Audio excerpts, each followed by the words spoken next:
पानी दे दीजिएगा सौरभ जी, और चेयर दे दीजिए प्लीज़, चेयर दे दीजिए और पानी दे दीजिए। चलो तुम लोग का 4th चैप्टर रह गया है ना बस।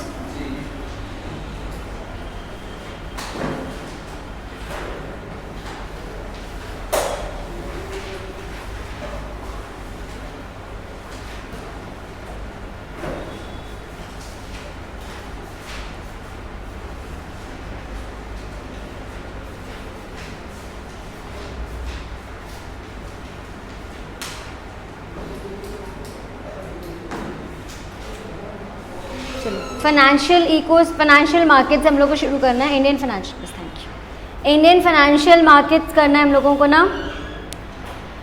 है ना। Overview of India financial ecosystem. अच्छा, इंडियन फाइनेंशियल सिस्टम 2 वर्ड से बना हुआ है, इंडियन और फाइनेंशियल। इंडियन का तो मतलब पता ही है, इंडियन मतलब हमारा हिंदुस्तान हो गया। फाइनेंशियल सिस्टम का मतलब क्या हुआ और कुछ, हाँ ऑब्वियसली फाइनेंशियल कह रहे तो नाम मतलब फाइनेंस का हो गया, बट क्या हुआ, फाइनेंशियल सिस्टम किस चीज़ से लिंक्ड हुआ?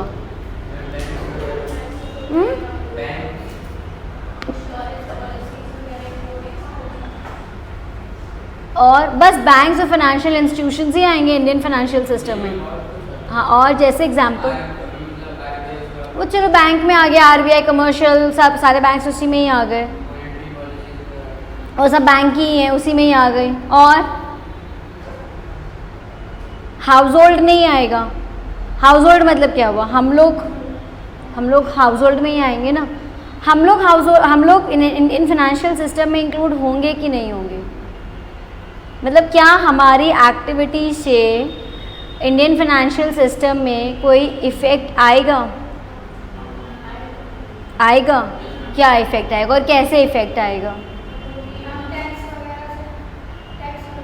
टैक्स वगैरह से। और हाँ,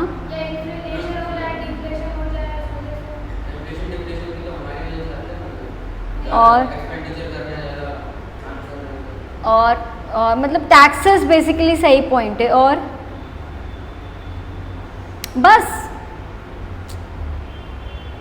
जो हम सेव करेंगे वही तो हम इन्वेस्ट करेंगे। अगर हम सेव ही नहीं करेंगे तो हम इन्वेस्टमेंट कहाँ से करेंगे? जब तक हम बैंक में पैसा नहीं डालेंगे तो बैंक सामने वाले को लोन क्या देगा? अगर मैंने बैंक में सेविंग्स अकाउंट में इंटरेस्ट के लालच में 10,000 रुपये नहीं सेव करा तो आगे जब बिश्नोई 10,000 रुपये का लोन लेने गई तो बैंक अपनी जेब से तो देगा नहीं। जो मैंने एज अ सेविंग्स जो डिपॉजिट करा होगा पैसा, वही तो आगे बैंक लोन के फॉर्म में देगा। तो ये जो फ्लो होता है कि एक हाउस होल्ड जो अपनी सेविंग सेव करता है बैंक अकाउंट में और वही सेविंग्स जो होती है वो किसी और पर्सन के लिए इन्वेस्टमेंट बन जाती है, this flow is known as the Indian financial system. इसमें चाहे वो इंश्योरेंस कंपनी हो, चाहे वो बैंक हो, वो सब हम हाउस होल्ड की वजह से है। अगर हम पैसा बचा के LIC में नहीं सेव करेंगे तो इंश्योरेंस कंपनी मार्केट में सर्वाइव नहीं करेगी। अगर हम अपनी बची हुई चीज़ें म्यूचुअल फंड्स में नहीं सेव करेंगे तो म्यूचुअल फंड्स की कंपनीज नहीं बचेंगी। तो जब तक हम सेविंग नहीं करेंगे हम तब तक इन्वेस्टमेंट नहीं करेंगे, और जब हम इन्वेस्टमेंट नहीं करेंगे तो बैंक है, म्यूचुअल फंड है, SIP है, ये क्या करेंगी मार्केट में? कुछ नहीं करेंगी। इसी चीज़ को बढ़ावा देने के लिए मोदी जी ने बोला है कि 100 रुपये से भी सेविंग स्टार्ट है, 100 रुपये का भी म्यूचुअल फंड है, 100 रुपये की भी SIP है, अब 100 रुपये से अपनी FD भी चालू कर सकते हो। So this is the reason कि उन्होंने हर जगह सेविंग्स को कंसेप्ट को ज़्यादा ध्यान दिया हुआ है। ठीक, तो Indian financial system of an economy क्या है? एक क्रूशियल एलिमेंट है। अगर इंडियन फाइनेंशियल सिस्टम नहीं होगा, अगर हम सेव नहीं करेंगे तो हमारी इकोनॉमी कभी भी ग्रो नहीं करेगी। अमेरिका की इकोनॉमी इतनी ग्रो क्यों करती है? क्योंकि वहाँ के लोग सेव करके इन्वेस्ट करते हैं। हम सेव करते हैं, हमारे में सबसे ज़्यादा सेविंग की हैबिट होती है इंडियंस में, लेकिन हम इन्वेस्ट नहीं करते। हम अपना पैसा ज़मीन में गाड़ के या तिजोरी में गाड़ के रख लेते हैं। हम उसको इन्वेस्टमेंट में, क्योंकि रिस्क होता है, मतलब अगर सपोज मैंने सोने में इन्वेस्ट करा तो गोल्ड के अगर रेट्स हाई हो गए तब तो मेरे लिए फ्रूटफुल है, अगर सोना सस्ता हो गया तो वो मेरा घाटा हो जाएगा। इस डर से मैं कभी इन्वेस्टमेंट करूँगी ही नहीं। तो इसी वजह से इन्वेस्टमेंट को प्रोपोगेट करना है। जितना ज़्यादा इन्वेस्टमेंट बढ़ेगा उतना ज़्यादा नेशन की वेल्थ को बढ़ावा मिलेगा। सो क्या क्या चीज़ें आती हैं इंडियन फाइनेंशियल सिस्टम में? सबसे पहला allocation and mobilisation of the savings. Savings को समझो और सेविंग्स को कहीं ना कहीं इन्वेस्ट करो। प्रोविजन ऑफ फंड्स मतलब कितना पैसा इन्वेस्टमेंट के तौर में जाना है। फैसिलिटेट द फाइनेंशियल ट्रांजैक्शंस, अब आपको कहीं भी बैंक जाने की ज़रूरत नहीं है। अगर तुम्हें एफडी चालू करनी है तो तुम्हें बैंक नहीं जाना है, ऑनलाइन एप्लीकेशन डाल दो, सेविंग्स अकाउंट का जो पैसा है वो ऑटोमेटिक टर्न हो जाएगा एफडी में या रिकरिंग डिपॉजिट में, तो हमें कहीं भी जाने की ज़रूरत नहीं। अब हमें ऑनलाइन सब कुछ फाइनेंशियल ट्रांजैक्शंस हो जाती हैं। डेवलपिंग फाइनेंशियल मार्केट्स, अब मार्केट बढ़ता जा रहा है, हर कंपनी अपने शेयर्स इशू कर रही है। रिसेंटली अभी कल्याण ज्वेलर्स का आने वाला आईपीओ, क्या कल्याण वाले तो क्या करते हैं, वो ज्वेलरी बनाते हैं, उनको ये शेयर्स इशू करने से क्या मतलब है, लेकिन उन्होंने देखा कि नहीं लोग अब ज़्यादा से ज़्यादा इन्वेस्ट करना चाहते हैं, तो उन्होंने भी अपना एक आईपीओ लॉन्च करने का प्लान बना लिया है। Then provisions of the legal financial structure, क्योंकि अब हर कोई आदमी इन्वेस्टमेंट की तरफ बढ़ावा दे रहा है, ऑनलाइन ट्रांजैक्शंस में ज़्यादा बढ़ावा दे रहा है, सो दे हैव अ थॉट कि इस चीज़ में कोई ना कोई लीगल रिस्ट्रिक्शंस हमें इम्पोज करनी ही करनी पड़ेगी, जिसके लिए उन्होंने सेबी को ज़्यादा स्ट्रॉन्ग कर दिया है। Provisions of financial and advisory services, बहुत से लोग ऐसे हैं जो कि कुछ नहीं करते, सिर्फ लोगों को कंसल्टेंसी प्रोवाइड करते हैं कि आपको पैसा कहाँ पे और कैसे इन्वेस्ट करना है। वो भी आज की डेट में बहुत बड़ा बूमिंग सेक्टर हो चुका है, क्योंकि एक ले मैन को नहीं पता होता है कौन से शेयर्स आगे चल के ज़्यादा ग्रो करने वाले। वी प्रोफेशनल्स नो कैसे, कोई भगवान के थ्रू नहीं, the analysis of the company के थ्रू हमें पता चल जाता है कि कौन सी कंपनी आगे इन फ्यूचर ज़्यादा से ज़्यादा ग्रो करने वाली है। ठीक, तो ये इस चीज़ के लिए हम लोगों को पढ़ाया जाता है, हम लोगों को ऐसे कोर्सेज इन्वॉल्व करे गए जिसमें हम फाइनेंशियल सिस्टम के बारे में ज़्यादा से ज़्यादा जान सकें। फीचर्स क्या है, सबसे पहला इंपॉर्टेंट रोल प्ले करता है in the development of a country. अगर फाइनेंशियल सिस्टम ही होगा तो ऑब्वियसली हम कंट्री में ग्रो कैसे करेंगे। सेविंग्स एंड इन्वेस्टमेंट दोनों को ही एनकरेज करता है, जितना ज़्यादा सेविंग हुई उतनी ज़्यादा इन्वेस्टमेंट होगी। इन्वेस्टर्स एंड सेवर्स को लिंक करता है, मतलब वाया बैंक अकाउंट। अब जैसे HDFC में अगर मेरा अकाउंट है और मुझे ऑनलाइन ट्रांजैक्शन करनी है तो HDFC मुझे कहता है कि आप अपना डीमैट अकाउंट खोलो। डीमैट अकाउंट पता है ना, एक अकाउंट होता है जिसमें आप इलेक्ट्रॉनिकली शेयर्स को खरीद और बेच सकते हो। सो उन्होंने क्या बोला, आप डीमैट अकाउंट खोलोगे, हम आपको ऑलरेडी कंसल्टेंसी प्रोवाइड कर देंगे कौन सा शेयर खरीदना है, कौन सा शेयर नहीं खरीदना, कम बेचना है, कम नहीं बेचना है। सो एक लिंक की तरह इस्टेब्लिश हो गया है वो। असिस्टेंट कैपिटल फॉर्मेशन, हमारा कैपिटल ग्रो करेगा। 100 रुपये इन्वेस्ट करा, शेयर के भाव बढ़ गए, 100 रुपये से 150 रुपये हो गए, तो मेरा कैपिटल ऑटोमेटिकली फॉर्म हो गया। It facilitates expansion of financial market, financial market हमारा बढ़ता जा रहा है। अब और भी बैंक्स हैं जो कि इसे डीमैट अकाउंट खोल के गाइड करते हैं किस किस कंपनी के शेयर में इन्वेस्ट करना है and where not to invest. ठीक, फिर अगेन ये डेटा प्रोवाइडेड है कि कितना GDP बढ़ा, कितना GDP घटा, तुम लोग को ये नहीं करना है। ठीक है, फिर developments in Indian financial ecosystem, कौन कौन से रिसेंट डेवलपमेंट्स हुए हैं इंडियन फाइनेंशियल इकोसिस्टम में। Rising incomes are driving the demand for financial services, जितनी ज़्यादा इनकम बढ़ती जा रही है, अब क्या लोगों की इनकम बढ़ गई है, अब वो सोच रहे हैं, तुम लोगों ने सोचा कि कोविड के समय जब सब लोग घर में थे तो कंपनी के शेयर्स राइज कर गए थे, मतलब 50,000 हमारा सेंसेक्स निफ्टी पहुंच रहा था। ये तो पता होगा ना कि स्टॉक मार्केट एकदम बढ़ रहा था, बढ़ता जा रहा था, बढ़ता जा रहा था। अभी बजट के समय, मतलब in the month of February and January, stock market बहुत बढ़ रहा था। क्यों, मतलब क्या एक दिन में कंपनी ने इतना अच्छा परफॉर्म कर लिया कि उसके शेयर्स एकदम से इतने बढ़ने लग गए, ऐसा कुछ है। मतलब जैसे कोविड हुआ, ठीक है, उसके बाद कोविड में भी हमारा मार्केट बढ़ता गया, स्टॉक मार्केट, लोग घर बैठे हुए थे, कंपनीज कितनी तो बंद हो गई, बट स्टिल स्टॉक मार्केट बढ़ रहा था। क्यों बढ़ रहा था, सोचा क्यों, मतलब आज सपोज कंपनी का शेयर अगर 20 रुपये का है तो कल कंपनी का शेयर 50 रुपये का होगा, तो एक दिन में तो उसने ऐसा कोई तीर मार नहीं लिया, एक दिन में तो उसका प्रॉफिट भी नहीं बढ़ गया, तो कैसे हुआ। हाँ प्राची, एग्जैक्टली, अब लोग घर बैठे हैं, खर्चे हो नहीं रहे, ट्रैवलिंग खर्चा हो नहीं रहा, स्कूल की फीस जा नहीं रही है, मूवीज़ हम जा नहीं रहे, हमारे पास पैसा आ रहा है, इनकम आपकी उतनी, सपोज मेरी इनकम 20,000 रुपये आ रही है महीने की। इसके पहले क्या होता था, मैं ट्रैवलिंग में 10,000 रुपये खर्चा करती थी, मुझे रेंट पूरा पे आउट करना पड़ता था, मुझे बच्चों की स्कूल की फ़ीस पे आउट करनी पड़ती थी, जिसकी वजह से मेरे पास इन्वेस्ट करने के लिए पैसा नहीं बचता था। अब मैं कोविड में क्या हो गया, मैं घर बैठ गई, ट्रैवलिंग खर्चा है नहीं, मैं मूवी जा नहीं रही, मैं रेस्टोरेंट में नहीं खा रही, मुझे बच्चों की स्कूल की फ़ीस पे आउट नहीं करनी, कम हो गई है स्कूल की फ़ीस। अब मेरे पास 20,000 में से बस 10,000 रुपये खर्चा हो रहा है, बाकी 10,000 रुपये मेरे हाथ में हैं। अब मैंने क्या बोला, अब मैं इसको क्या करूं, अब मैंने क्या करा, मैंने इस पैसे को इन्वेस्ट करना शुरू कर दिया। जब मैंने इन्वेस्ट करा, आई सजेस्टेड प्राची कि प्राची ये शेयर अच्छा है, तुम भी इसमें इन्वेस्ट करो। प्राची ने इन्वेस्ट करा, प्राची ने आकृति को सजेस्ट करा कि तुम भी इन्वेस्ट करो, उसने अभिषेक को इन्वेस्ट करा। जब एक दिन में 4 ऐसे ही लोगों ने इन्वेस्ट करा, जिसकी वजह से ऑटोमेटिकली कंपनी के शेयर्स जो होंगे वो राइज कर जाएंगे। यही चीज़ हर्षद मेहता सीरीज में भी दिखाई है। अगर देखी हो हर्षद मेहता, देखा? फेक न्यूज़ बनाता था कि शेयर्स हम खरीद रहे हैं। जब इकट्ठा कोई भी 10 लोग शेयर्स खरीदने लग जाएंगे, ऑटोमेटिकली उस कंपनी के शेयर प्राइसेस बढ़ने लग जाते हैं। भाई सबको लगेगा अगर मैं खरीदूंगी, विष्णोई कहेगी अच्छा मैम खरीद रही है मतलब कंपनी सही है, विष्णोई नहीं खरीदा, अभिषेक बुला रहा है विष्णोई मैम दोनों खरीदी, इसका मतलब सही है, चलो मैं भी खरीदता हूँ। फेक न्यूज़ हमने फैला दी, जिसकी वजह से ऑटोमेटिकली कंपनी के शेयर्स राइज कर गए। यही रीज़न है कि लोगों की अब इनकम जो है बढ़ती जा रही, जिसकी वजह से वो ज़्यादा से ज़्यादा मार्केट में इन्वेस्ट करने के लिए अब इंड्यूस हो गए हैं। फिर अब आरबीआई ने भी क्या करा, ज़्यादा से ज़्यादा प्लान्स ले लिए। अब उसने बोला कि हम अर्बन एंड रूरल एरियाज़ में दोनों जगह कनेक्ट करेंगे। मतलब they are not investing in the, जो सेमी अर्बन और रूरल एरियाज़ के लोग हैं वो कम इन्वेस्ट करते हैं स्टॉक मार्केट में, वो FD, RD, PPF account, Sukanya schemes, इन सब में ज़्यादा इन्वेस्ट करते हैं। मतलब these are the schemes which are launched by the post office और बाय दी आरबीआई। उनका भी सेम हाल है, पैसा है कहाँ लगाएं। अब उनको समझ में अगर हम पैसा ज़मीन में गाड़ के रखेंगे, तिजोरी में रखेंगे तो वो बढ़ेगा नहीं, लेकिन हाँ अगर हम बैंक में जमा कर देंगे तो 10% के ब्याज से, जैसे IDFC 7.5% ब्याज दे रहा है, इंटरेस्ट दे रहा है सेविंग्स में। अब क्या है, उसने भी यही स्कीम अपनाई है।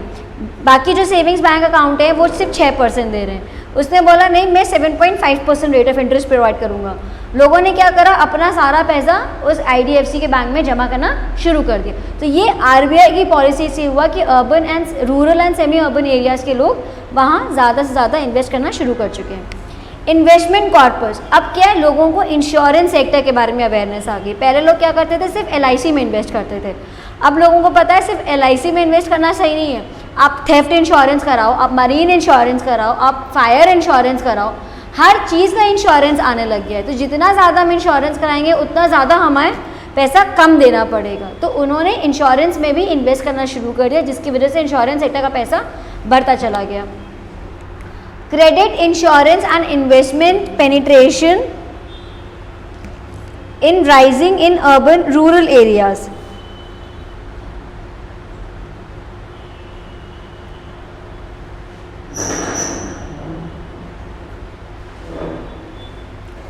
क्रेडिट कहाँ बढ़ने लग गया, क्रेडिट मतलब लोन फैसिलिटी। रूरल एरियाज़ में पहले लोगों को लोन ढंग से नहीं मिल पाता था, लेकिन आज बैंक की वजह से उन लोगों को इजीली लोन हर जगह अवेलेबल है, लोन मिलता है, इन्वेस्टमेंट की अपॉर्चुनिटीज़ मिल रही है, इंश्योरेंस के बारे में अवेयर हो रहे हैं। तो अब रूरल में नहीं बल्कि अर्बन में भी लोगों को अवेयरनेस आ रही है कि हमें ज़्यादा से ज़्यादा इन्वेस्ट करना है। HNWI, high net worth individual participation is growing in the wealth management. जब एक इंडिविजुअल, नेट वर्थ क्या होती है, what do you mean by net worth? किसी का अगर मेरी नेट वर्थ निकालनी होगी,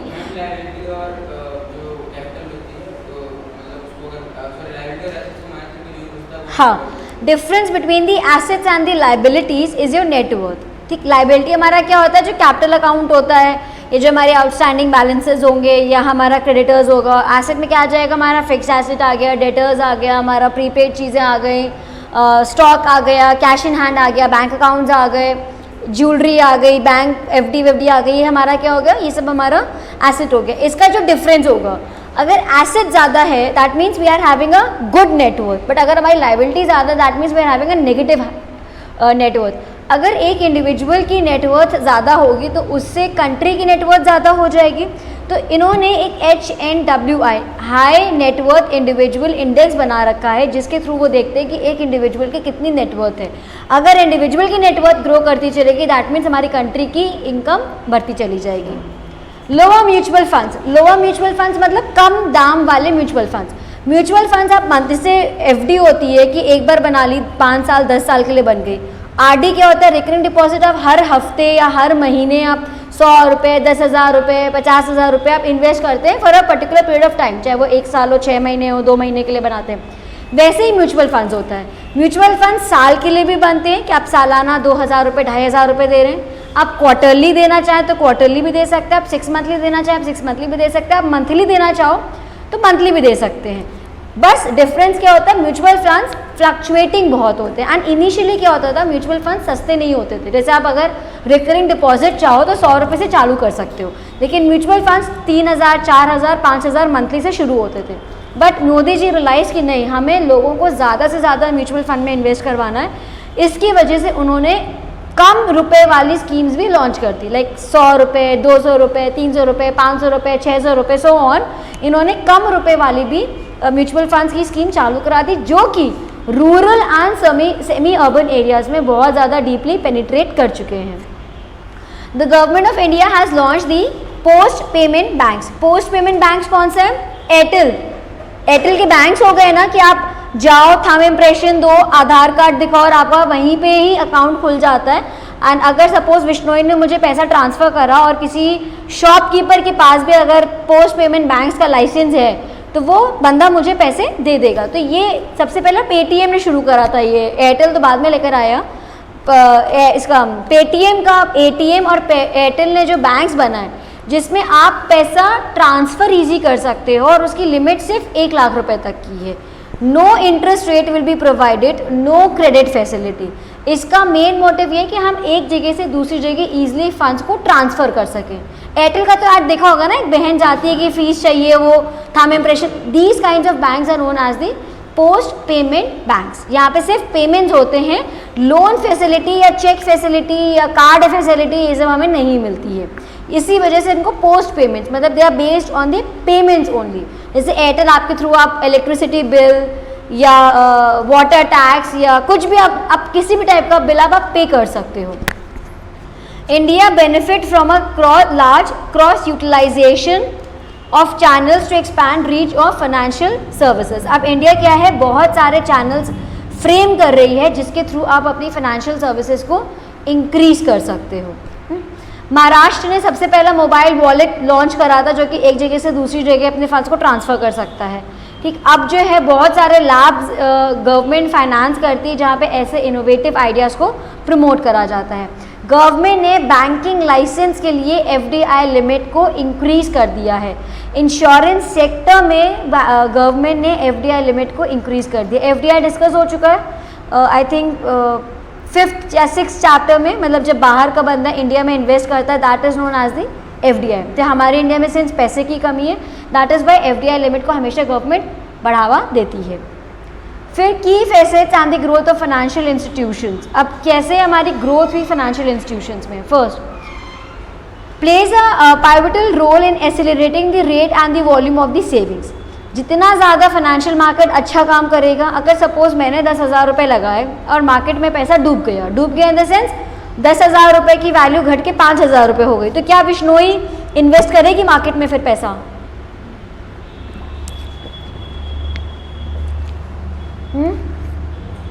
इन्वेस्ट करेगी? नहीं करेगी। अगर वही 10,000 के रुपए मेरे बढ़ के 15,000 रुपये हो गए तो क्या विश्नोई इन्वेस्ट करेगी? It means the market is increasing the rate and the volume of the investment. जब मार्केट अच्छा काम करेगा तो ज़्यादा से ज़्यादा लोग मार्केट में इन्वेस्ट करेंगे, जिसकी वजह से ऑटोमेटिकली उसका रेट और हाई होता चला जाएगा। It plays a significant role in national output. National income भी हमारी बढ़ेगी, नेशनल आउटपुट भी हमारी बढ़ेगी। जब एक इंडिविजुअल की इनकम बढ़ेगी तो ऑब्वियसली हमारी नेशन की भी इनकम बढ़ेगी। फिर ऐसे फाइनेंशियल इंस्टीट्यूशंस को ढंग से रन करने के लिए गवर्नमेंट ने कई सारी बॉडीज़ बना दी हैं, लाइक आरबीआई जो कि बैंकिंग पे आय रखेगा, सेबी जो कि लिस्टेड कंपनीज पे आय रखेगा। फिर it contributes towards the economic development and raising standard of the people. जब लोगों के पास पैसा ज़्यादा होगा ऑब्वियसली हमारी कंट्री का इकोनॉमिक डेवलपमेंट भी होगा और लोगों की स्टैंडर्ड ऑफ लिविंग भी राइज करेगा ही करेगा। It promotes development of weaker section of the society through rural development banks and cooperative societies. अब फाइनेंशियल इंस्टीट्यूशन जैसे बैंक ने क्या करा है, सस्ते इंटरेस्ट में लोगों को लोन देना प्रोवाइड कर दिया। ठीक, जो हमने स्टार्टअप एंड स्टैंडअप इंडिया में पढ़ा है कि वुमेन SC ST जाके 10 लाख से 1 करोड़ तक का लोन ईजिली ले सकते हैं। अब क्या है, ईजिली अगर हमें कोई भी बिजनेस शुरू करना है, I can go and I can have the loan. जब मैं लोन ले लूँगी तो I can start my own business, जिसकी वजह से weaker section of the societies आगे बढ़ के पैम्पर होंगी, वो भी पिछड़े नहीं रहेंगी, अब वो ग्रो करेंगी। Assist corporate customers to make better financial decisions.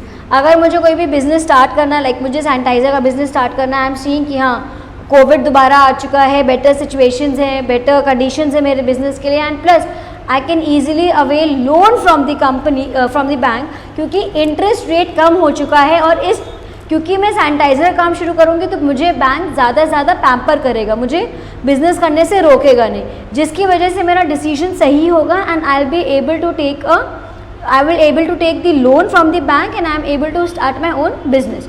तो बिजनेस वालों के लिए बिजनेस डिसीजंस बहुत अच्छे हो जाएंगे। Facilitates financial deepening and broadening. Financial system जब अच्छा हो जाएगा तो हमें फाइनेंशियल की प्रॉब्लम नहीं होगी।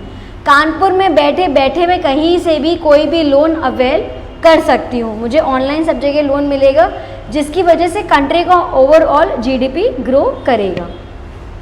इतना क्लियर है? इतना क्लियर है? फिर आया इंडियन फाइनेंशियल सिस्टम की ग्रोथ जो होती है वो बेसिकली 3 एरियाज़ की वजह से होती है। The first is the banking sector, mutual funds and insurance sector. Banking sector क्या कहता है? The banking industry handles finances in a country include cash and credit. तो बैंक क्या करता है? बैंक हमारी कंट्री के कैश और क्रेडिट दोनों को हैंडल करता है। कैश क्या हो गया? जो पैसा है, ठीक, और क्रेडिट क्या हो गया? जो लोन लेने में बैंक के पास गई। तो दोनों चीज़ें मुझे बैंक से ही मिलेगी। तो बैंक एक ऐसा ऑर्गेनाइजेशन है जिसका मोटिव क्या है? लोगों से डिपॉजिट को एक्सेप्ट करना और लोगों को लोन ग्रांट करना। उसका जो हेड है बैंक का वो आरबीआई है, reserve bank of India, which is the apex institution of the banking sector. उससे बियॉन्ड कोई बैंक नहीं। इंडिया में अगर बैंक को लेकर कोई भी डिसीजन लेना होगा तो RBI is authorise to take the all the decisions. अब बैंक जो है वो 4 कैटेगरीज में क्लासिफाइड है। The first is the commercial banks. Commercial banks क्या होते हैं? कमर्शियल बैंक्स वही होते हैं जो कि सीधा सरकार लोगों से लोन लेते हैं, लोगों से पैसा डिपॉजिट करते हैं और लोगों को लोन प्रोवाइड करते हैं, साथ में उनको cheque, debit card, credit card, locker facilities जैसी चीज़ें प्रोवाइड करते हैं। ठीक, इसको अगर कोई भी डिसीजन लेना होता है कमर्शियल बैंक को तो वो आरबीआई की कंसल्टेंसी से ही डिसीजन लेता है, वो खुद अपने ऊपर कोई भी डिसीजन नहीं ले सकता है। फिर कमर्शियल बैंक्स जो होते हैं वो 4 टाइप के होते हैं: public sector, private sector, foreign bank and regional rural bank. Public sector मतलब जो सरकारी बैंक है, जैसे पीएनबी, बैंक ऑफ बड़ौदा, ये इलाहाबाद बैंक, ये सारे प्राइवेट पब्लिक सेक्टर बैंक्स हैं। प्राइवेट सेक्टर बैंक्स जो हैं जिनका कंट्रोल प्राइवेट इंडिविजुअल्स में होता है, जैसे एक्सिस बैंक, आईसीआईसीआई और एचडीएफसी। ठीक, फॉरेन बैंक जो बाहर की कंट्री के बैंक्स हैं और इंडिया में आके सेटल्ड हो गए, जैसे एचएसबीसी, स्टैंडर्ड चार्टर्ड बैंक। ठीक है, ये फॉरेन बैंक्स में, कि सिटी बैंक, ये बाहर के बैंक्स थे और इंडिया में आके सेटल्ड हो गए। रीजनल रूरल बैंक्स, ये बैंक्स वो होते हैं जो पर्टिकुलर एक रीजन में होते हैं और इनका मोटिव होता है हमें वीकर सेक्शन लोगों को लोन प्रोवाइड करना है। अब सपोज करो मैं खेती बाड़ी करने के लिए मुझे लोन चाहिए 10,000 रुपये का। ठीक, मैं पीएनबी के पास गई कि मुझे 10,000 रुपये लोन दे दो, मुझे काम शुरू करना है। तो ये बोले, पीएनबी बोला कि 10,000 रुपये में क्या ही दूंगा आपको काम करने के लिए, हम इतना कम लोन नहीं देते, आप किसी और बैंक में जाइए। अब अगर कोई बैंक नहीं होता तो मतलब मैं लोन लेके अपना काम शुरू नहीं कर पाती। मेरे जैसे लोगों के लिए रीजनल रूरल बैंक्स बने हुए हैं जहाँ पे वीकर सेक्शन, मतलब मैं किसान हूँ, मेरे पास ज़्यादा पैसा नहीं है, मुझे 10,000 पैसे की ज़रूरत है और मैं वुमेन हूँ, तो I am the weaker section. मुझे एम्पावर करने के लिए ऐसे बैंक्स बने हुए जो कि छोटी अमाउंट का लोन वीकर सेक्शंस को प्रोवाइड करते हैं, जो कि बड़े बैंक्स जिनके लिए मना कर चुके होते हैं। ठीक, तो ये बेसिकली मार्जिनल फार्मर्स कौन से होते हैं?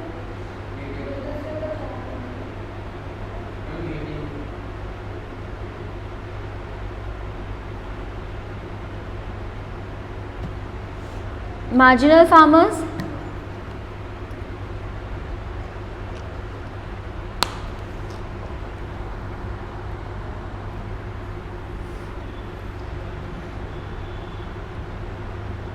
फार्मर्स बताओ।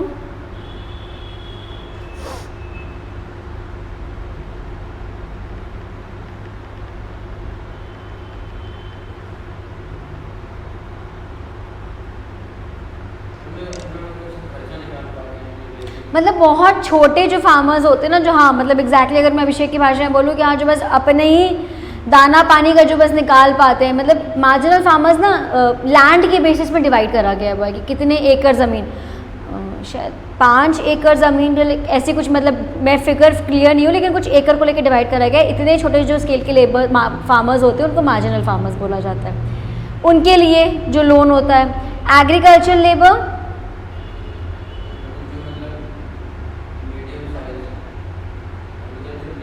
लेबर फार्मर एंड जो काम करते हैं, जो खेत, फार्मर हो गया जिसका खेत है जो काम कर रहा है, और लेबर हो गया जिसका खेत नहीं है सिर्फ वो जाके वहाँ पे काम कर रहा है, वो हो जाएगा। एंड स्मॉल एंटरप्राइजेस जो हम MSME में पढ़ चुके हैं, माइक्रो मीडियम स्मॉल एंटरप्राइजेस, जो वो भी on the basis of the turnover divided है, उनके लिए बात करी गई। तो इन लोगों को जो लोन प्रोवाइड करता है that is the RRB, regional rural bank.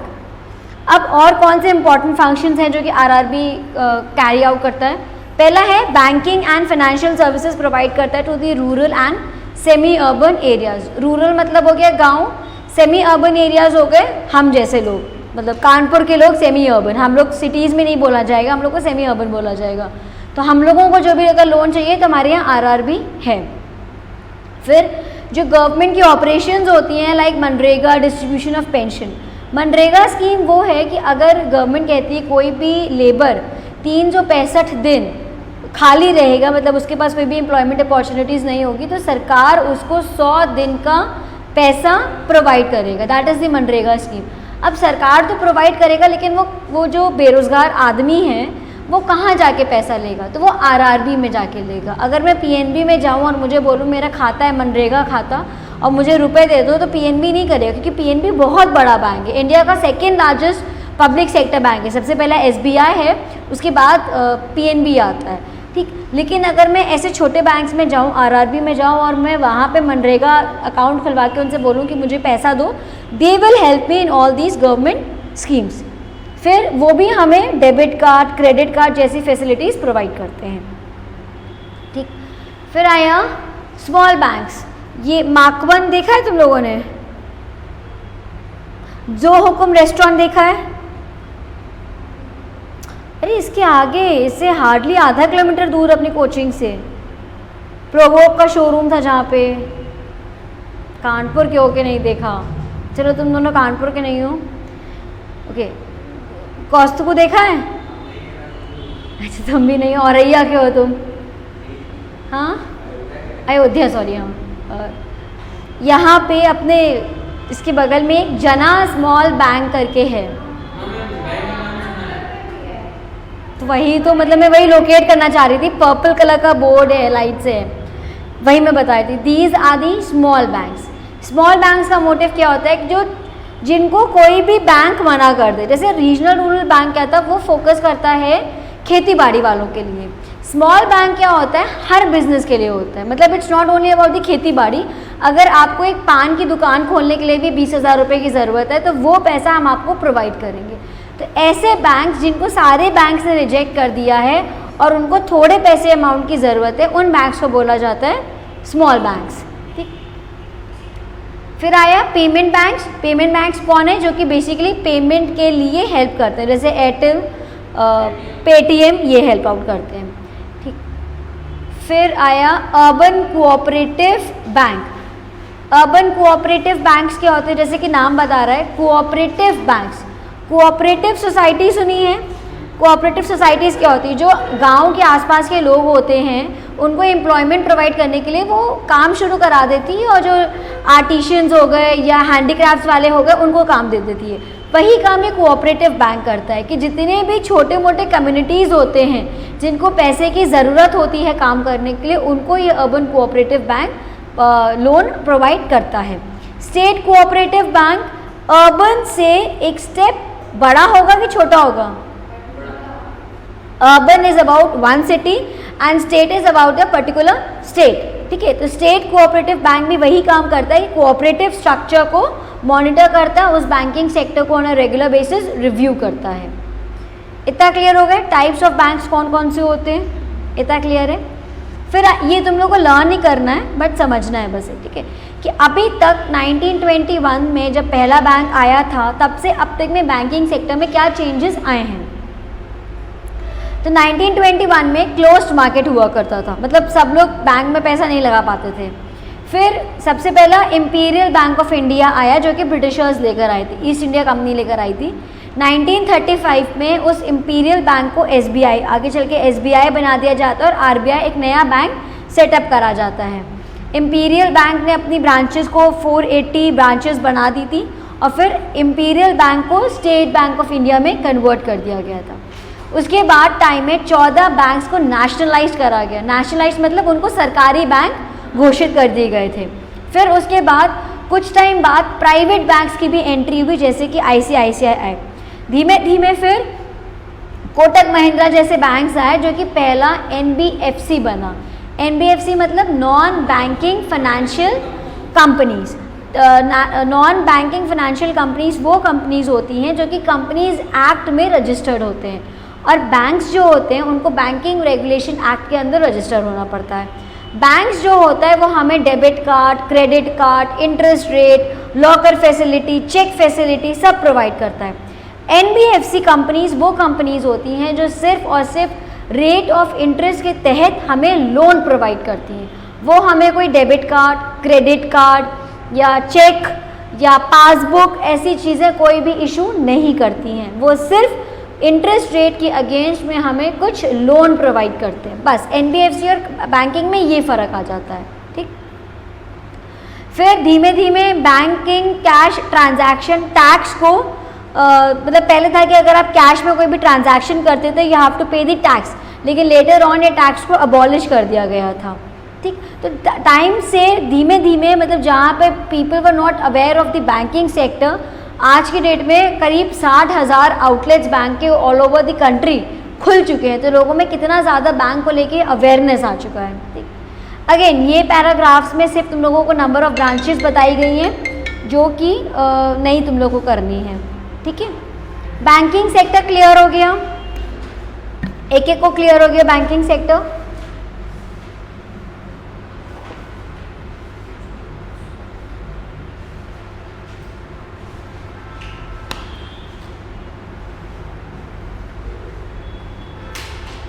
Clear है ना।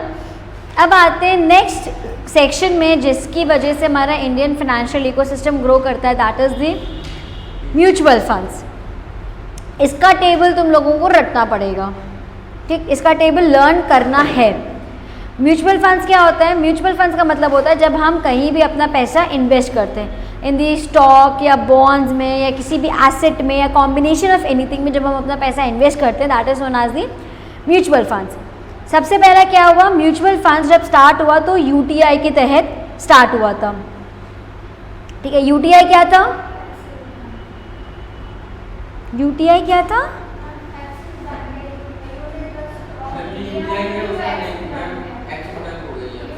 अभी नहीं, पहले पहले क्या था? Unit trust of India. सबसे पहले जो म्यूचुअल फंड था that was the unit trust of India था, वो बाद में एक्सेस के साथ जाके हुआ, ठीक है। यूनिट ट्रस्ट ऑफ इंडिया जो कि पार्लियामेंट ने बनाया था in consultation with the RBI, ठीक है, जिसमें लोग अपना पैसा इन्वेस्ट करते थे। म्यूचुअल फंड का फॉर्म था जिसमें लोग जा जाके अपना पैसा इन्वेस्ट करते थे। उसके बाद क्या हुआ?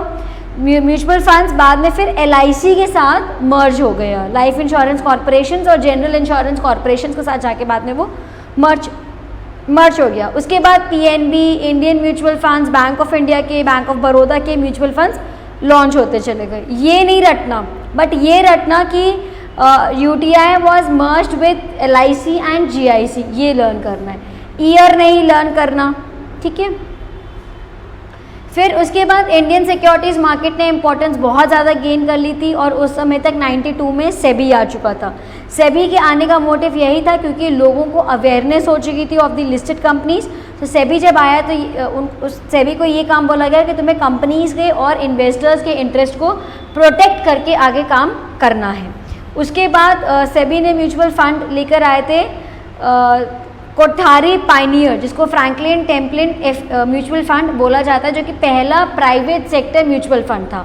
इसके पहले 93 के पहले तक सारे सरकारी म्यूचुअल फंड आ रहे थे, इसके 93 में पहला प्राइवेट सेक्टर का म्यूचुअल फंड आया, जिससे कि म्यूचुअल फंड की ग्रोथ बढ़ गई, सेबी की रेगुलेशंस और ज़्यादा वाइडन अप होती चली गई। बस इसमें इतना ही है। इसका तुम लोगों को आगे कोई डेटा है जो we will skip this part. इससे ज़्यादा तुम लोगों को म्यूचुअल फंड्स के सेक्टर में नहीं करना है, स्किप कर दो ये सारा पार्ट, ठीक है। फिर आते हैं इंश्योरेंस सेक्टर में। अब लोगों में इंश्योरेंस सेक्टर की भी बहुत ज़्यादा अहमियत बढ़ चुकी थी। लोग LIC के साथ साथ GIC में भी इन्वेस्ट करने वाले थे। LIC लाइफ इंश्योरेंस कॉरपोरेशन और GIC जनरल इंश्योरेंस कॉरपोरेशन, ठीक है। तो इंश्योरेंस सेक्टर में 57 इंश्योरेंस कंपनीज आ चुकी थी, जो कि 24 कंपनीज लाइफ इंश्योरेंस प्रोवाइड करी थी and rest of the companies were providing the non life insurance, that means they were providing the general insurance corporation.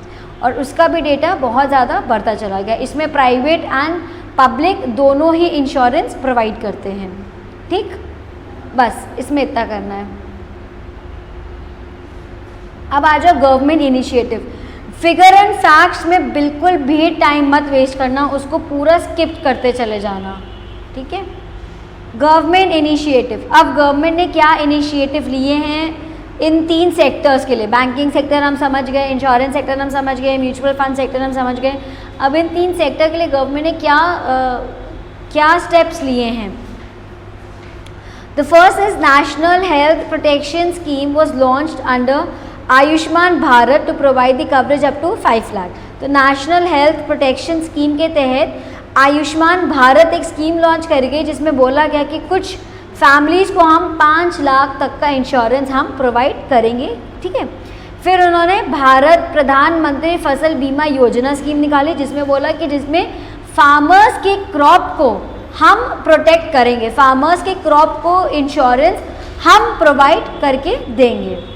फिर हुआ insurance regulatory and development authority of India launch करी गई। Insurance sector के ऊपर जो एक पकड़ बना के रखती है बॉडी, दैट इज़ IRDAI, जो कि on a regular basis insurance companies की पॉलिसीज़ को मॉनिटर करता है, उसको on a regular basis check करता है, ठीक।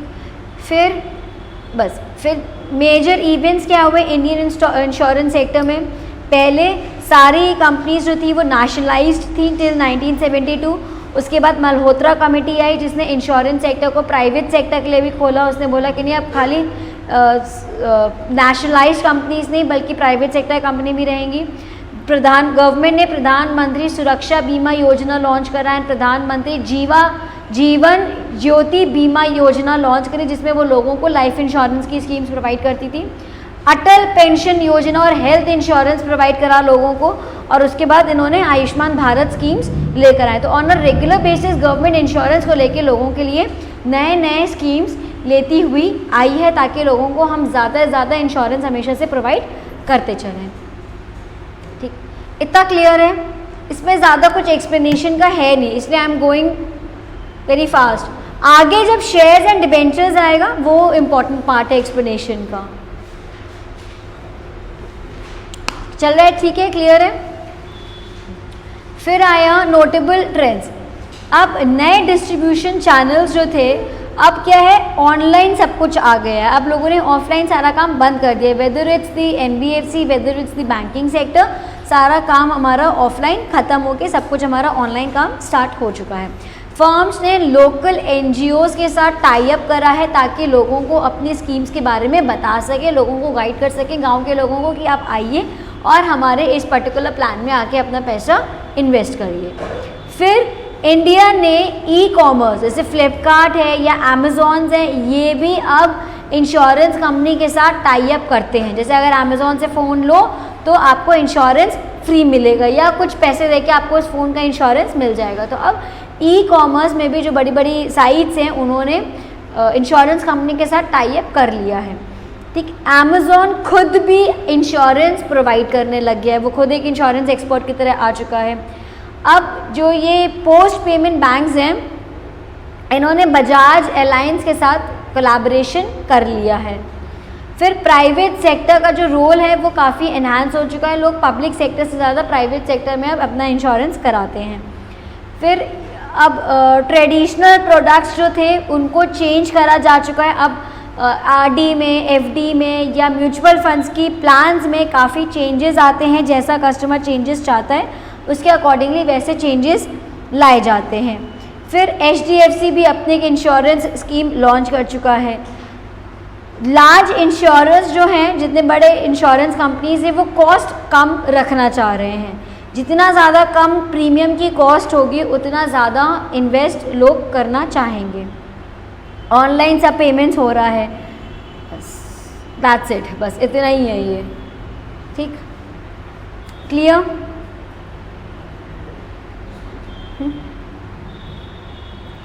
अब आता है public and the private sector. Public sector banks, public sector banks जैसे कि हम पहले भी डिस्कस कर चुके हैं, वो बैंक्स होते हैं जो कि नेशनलाइज्ड बैंक हैं एंड जिनका कंट्रोल गवर्नमेंट के हाथ में होता है। उन बैंक्स को पब्लिक सेक्टर बैंक्स बोला जाता है। सबसे पहला हमारा इंपीरियल बैंक था जो कि स्टेट बैंक ऑफ इंडिया में आ चुका है। फिर Punjab national bank, bank of India, Canara bank, ये हमारे मेन बैंक्स हैं। अच्छा, अभी रिसेंटली में बहुत सारे बैंक्स मर्ज हुए हैं। इलाहाबाद बैंक ख़त्म हो गया, ओरिएंटल बैंक ख़त्म हो गया, विजया बैंक ख़त्म हो गए। ये मर्जर्स जो हैं वो तुम लोगों को लर्न करने पड़ेंगे कि कौन सा बैंक किस में मर्ज हुआ है। वो है तो बस, तो फिर कोई दिक्कत नहीं, बस वो इस पॉइंट से बस तुम लोगों को अपने एंड से बस ये देखना है कि जैसे सिंध बैंक है, ओरिएंटल कॉमर्स है, न्यू बैंक है, इंडियन बैंक है, ये सारे बैंक छोटे छोटे जितने बैंक्स थे सबको मर्ज कर दिया गया है ताकि कॉम्प्लेक्सिटी ना रहे, इजीली काम हो जाए। UBI था, यूनाइटेड बैंक ऑफ इंडिया, ये सब खत्म कर दी गए। तो ये इन बैंक्स का बस मर्जर तुम लोगों को याद रखना पड़ेगा, बस दैट्स इट। ठीक, अब बस ये तुम लोग 6 शायद हुए हैं मर्ज।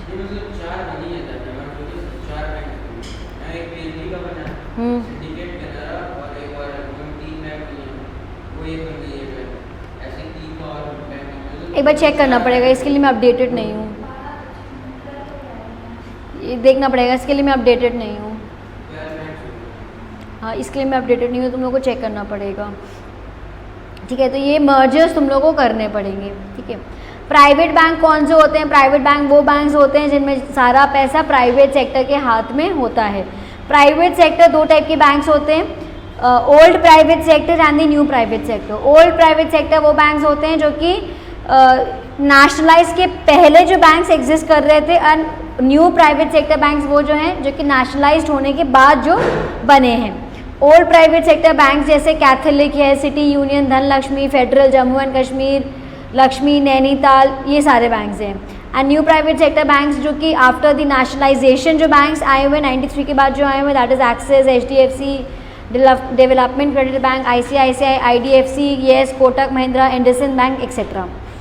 फिर स्मॉल बैंक्स डिस्कस कर चुके हैं। स्मॉल बैंक्स कौन से बैंक्स होते हैं? जो कि जिनको सोसाइटी में कहीं भी लोन नहीं मिलेगा, सारे बैंक्स ने जिन लोगों को मना कर दिया लोन प्रोवाइड करने से, उनको ये बैंक्स लोन प्रोवाइड करेगी। चाहे वो स्मॉल फार्मर्स हों, चाहे वो स्मॉल बिजनेसमैन वाले हों, चाहे वो एक ठेला लगाने वाले हों, चाहे वो रिक्शा लगाने वाले हों। Jana small bank, Ujjivan small bank, Equitas, AU, capital, Fincare etcetera. अच्छा, जितने भी स्मॉल बैंक्स होते हैं उनके नाम के आगे स्मॉल बैंक लिखना, स्मॉल फाइनेंस बैंक लिखना कंपलसरी होता है, क्योंकि उसी से हमें पता चलता है कि these are the small finance banks. ठीक, फिर आता है industrial finance corporation of India and small industries development bank of India, IDCI, industries development corporation of India. जैसा कि नाम बता रहा है, ये जो industrial development corporation of India बनाया गया था, इसका मोटिव सिर्फ और सिर्फ ज़्यादा से ज़्यादा कंपनीज़ की डेवलपमेंट में फोकस करना था। और कंपनीज़ में डेवलपमेंट हम कैसे करेंगे? जब हम ज़्यादा से ज़्यादा पैसा इन्वेस्ट करेंगे इन कंपनीज़ में। तो ये जो industrial development corporation of India आया था, इसका मोटिव था कि जितने भी बड़ी कंपनीज़ हैं, जितनी भी छोटी कंपनीज़ हैं, उनको हम ज़्यादा से ज़्यादा लोन हम इजीली प्रोवाइड कर सकें। उनको हम इंफ्रास्ट्रक्चर में, एग्रीकल्चर में या सर्विसेज में जिस टाइप से हम उनको लोन प्रोवाइड कर सकते हैं, हम उस टाइप में उनको लोन प्रोवाइड करेंगे। ठीक है, ये सब तुम लोग सिर्फ रीड करना, रटना बिल्कुल भी नहीं। Don't waste time in mugging up, बिल्कुल भी टाइम वेस्ट मत करना, सिर्फ रीड करना इसको। ठीक, अब कुछ प्रोडक्ट्स हैं जो कि IFCI के अंडर फॉल करते हैं। The first is the loan product. जैसा कि नाम बता रहा है, लोन प्रोडक्ट का काम क्या है कि हम इस स्कीम के तहत, इस प्रोडक्ट की वजह से हम IFCI से ईजिली लोन अवेल कर सकते हैं। इसका काम क्या है? सिर्फ और सिर्फ लोगों को लॉन्ग टर्म लोन प्रोवाइड करना। फिर प्रोजेक्ट फाइनेंस क्या बोलता है कि कोई, अगर हमने एक प्रोजेक्ट बनाया है कि मुझे कानपुर में माल रोड में सड़क बनानी है, तो मुझे और कामों के लिए पैसा नहीं मिलेगा, मुझे सिर्फ इस पर्टिकुलर प्रोजेक्ट के लिए जब पैसा मिलेगा उसको प्रोजेक्ट फाइनेंस बोला जाएगा। कि जब हम अपनी स्कीम, अपना प्रोजेक्ट बैंक के सामने रखते हैं और उसको कहते हैं कि ये पर्टिकुलर प्रोजेक्ट में मुझे पैसा चाहिए, और वो सिर्फ इस प्रोजेक्ट में जब पैसा लगाती है, उस पैसे को बोला जाता है प्रोजेक्ट फाइनेंस। ठीक, और लोन जब हम लेते हैं तो हम किसी भी काम के लिए लोन ले सकते हैं। Then I am not answerable to IFCI कि मैंने लोन क्यों लिया है। जब प्रोजेक्ट फाइनेंस के लिए ले रहे हैं तो मैं सिर्फ इस प्रोजेक्ट के लिए ही इस पैसे को यूटिलाइज कर सकती हूँ। कॉरपोरेट फाइनेंस,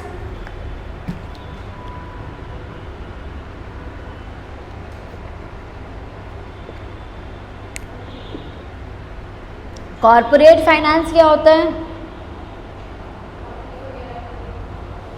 मतलब क्या?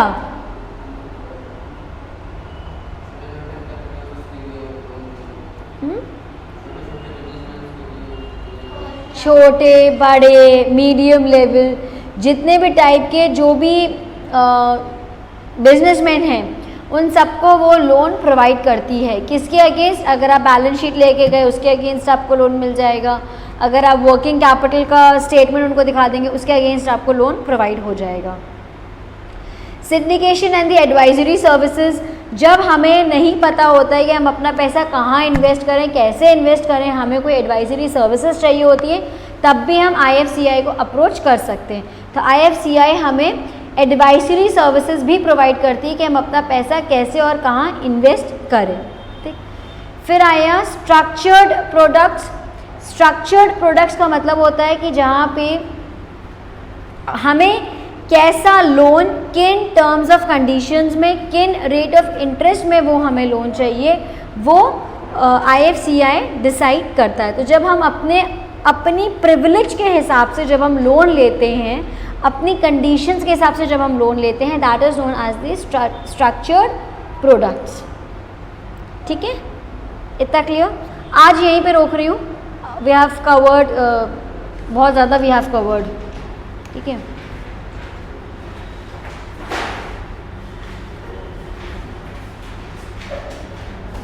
I think 2 to 3 lectures will be required.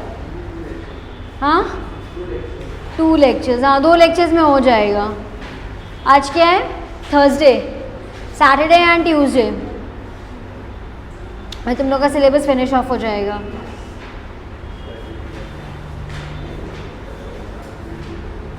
पाँच मिनट ले लो, जितना भी पढ़ाया एक बार उसको रीड कर लो। अगर कोई डाउट होगा तो अभी डिस्कस कर लेंगे उसको। Take 5 minutes। पुराने चैप्टर में अगर कोई डाउट हो तो वो डिस्कस कर लेंगे।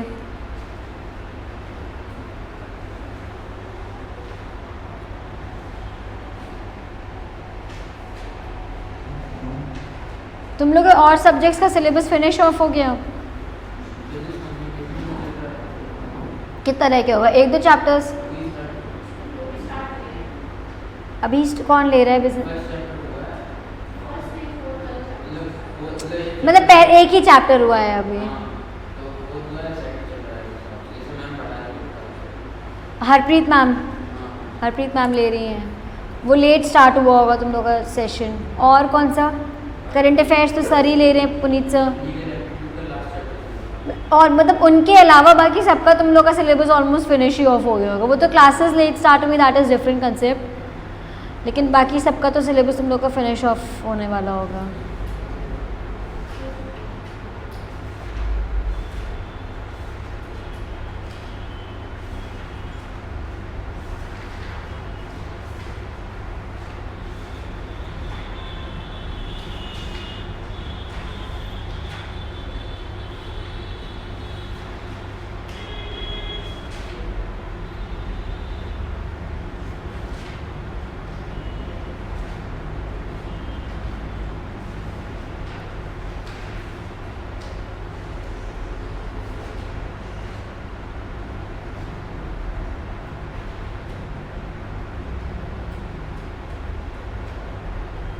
तुम लोग की खुद की सेल्फ स्टडी चल रही है ना? 8 मई में अब दिन ही कितने रह गए हैं, और तुम लोग के बीच में ग्रेजुएशन के पेपर्स होंगे। कब से ग्रेजुएशन के पेपर्स, डेट आ गई है अभी पर, लेकिन कुछ डेट नहीं आई है। मेरे तो बहुत पहले से एक्सपेक्टेड है।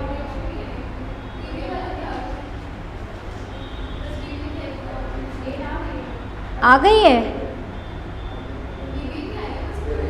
पता नहीं, मुझे नहीं पता। बेबी है तो सेमेस्टर वाइज होता है ना।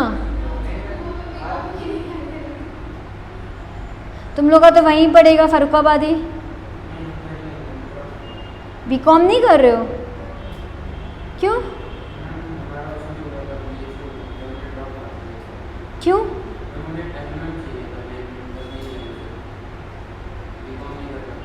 तो कहीं और से कुछ तो अप्लाई करते फिर। चलो, अब तो company secretaries are equivalent to post graduate. अब तो मतलब वही ग्रेजुएशन वाला ही फंडा ही ख़त्म हो गया। जब हम लोग कर रहे थे तब कुछ नहीं था, नॉट इवन ग्रेजुएट। हम लोग मतलब ग्रेजुएशन, इसलिए हम लोगों ने ग्रेजुएशन अलग करा, पोस्ट ग्रेजुएशन अलग करा। ये सही है तुम लोगों का, तुम लोग बच गए ग्रेजुएशन और पोस्ट ग्रेजुएशन से।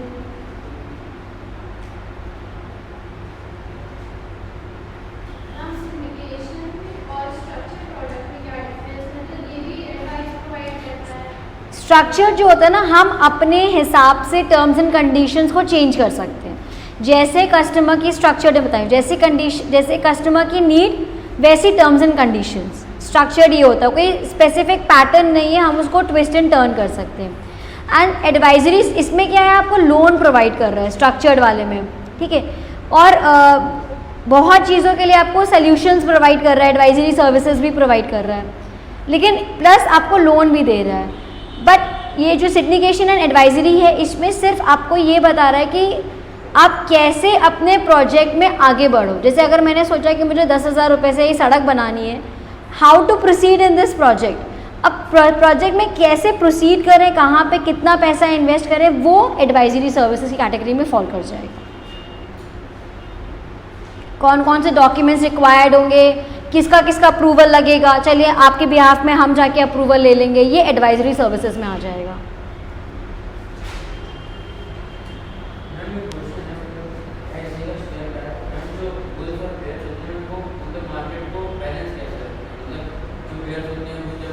देखो बेस्ड कौन, जब मार्केट नीचे जाएगा, बुल कौन होता है, मतलब bull is when the prices are high. और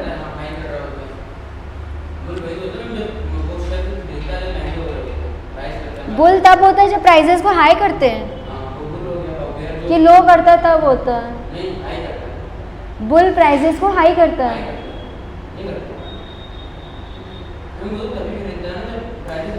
बुल मार्केट को कम करता है, बुल प्राइसेस को लोअर डाउन करता है। जो बेयर होते हैं वो प्राइसेस को हाई करते हैं।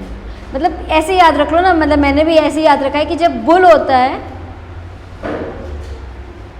वो जब सींग मारता है, उससे कुछ कंसेप्ट था कि सींग मारता है तो इंसान नीचे गिरता है, जिसकी वजह से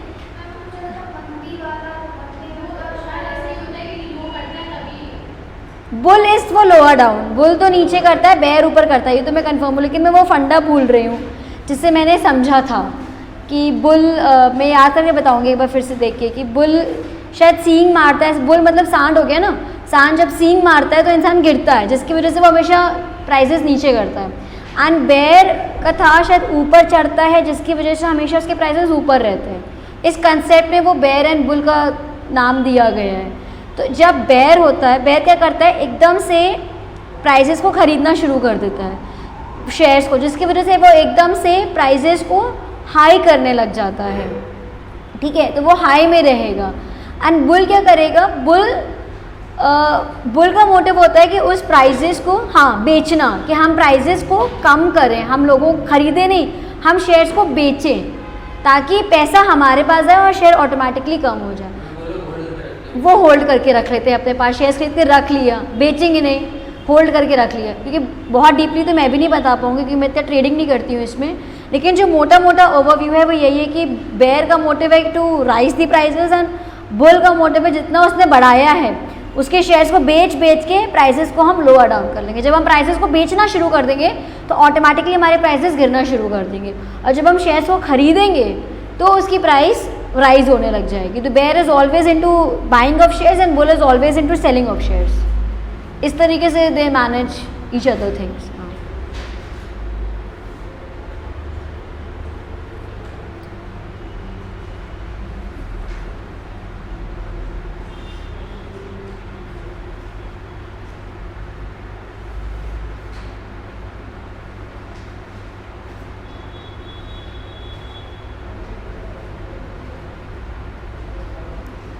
तुम लोग अब सी सीट के पेपर के बाद तुरंत एग्जीक्यूटिव की पढ़ाई में लग जाना, क्योंकि टाइम ही कितना होगा।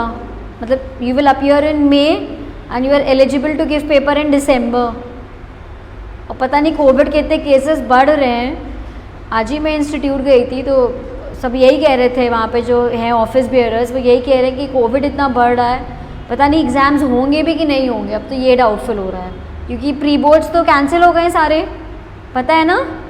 12th के सारे प्री बोर्ड्स कैंसिल हो गए हैं। स्कूल्स भी आई थिंक बंद हो रहे हैं। नहीं स्कूल खुले नहीं, छोटे बच्चों के खुल गए थे 1 मार्च से। 1st 2nd क्लास के बच्चे जा रहे थे स्कूल 1 मार्च से। लेकिन अभी मैं आज पढ़ रही थी कि गाज़ियाबाद में तो सब बंद हो गया है। कानपुर का मुझे नहीं पता, गाज़ियाबाद, मध्य प्रदेश, रब में चलो महाराष्ट्र तो एक्सेप्शन है, वहाँ पर तो वैसे ही सब बंद है, लेकिन गाज़ियाबाद में बंद हो गया है। हाँ हो गए पोस्टपोन बोर्ड्स के पेपर। नहीं वो तो वे थे, लेकिन आज पेपर में था कि कोविड की वजह से प्री बोर्ड के एग्ज़ाम्स नहीं हुए हैं बहुत से स्कूल्स में। मई में बोर्ड्स हैं तो इसी समय तो प्री बोर्ड्स होंगे ना, बिफोर होली। कब से? हाँ 24 अप्रैल से स्टार्ट है पेपर्स। तो अब पता नहीं, मतलब लेकिन आज